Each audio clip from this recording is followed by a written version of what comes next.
Il existe dans toute rencontre une dimension de mystère, non pas tant dans l'inconnu qui se donne à découvrir, que dans la découverte du lien qui se noue entre les personnes. L'enseignement de Jésus dans l'Évangile nous resitue face à cette réalité. Qui vous accueille m'accueille et qui m'accueille accueille celui qui m'a envoyé. Dans l'hospitalité de la rencontre se dévoile le mystère divin. Créer un espace propice qui permette à celui qui est rencontré d'être lui-même en vérité et ouvre un avenir possible qui sort de l'isolement auquel mène le péché.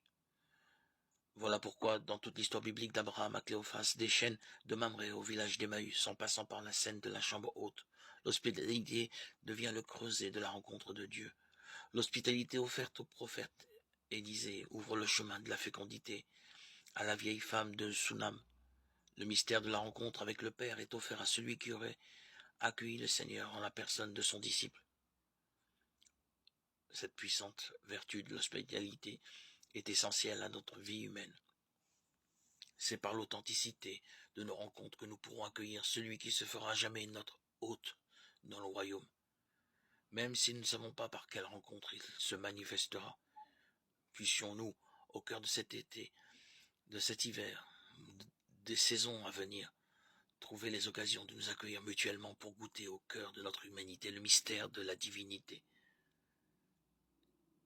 Si par le baptême qui nous unit à sa mort, nous avons été mis au tombeau avec le Christ Jésus, c'est pour que nous menions une vie nouvelle, nous aussi.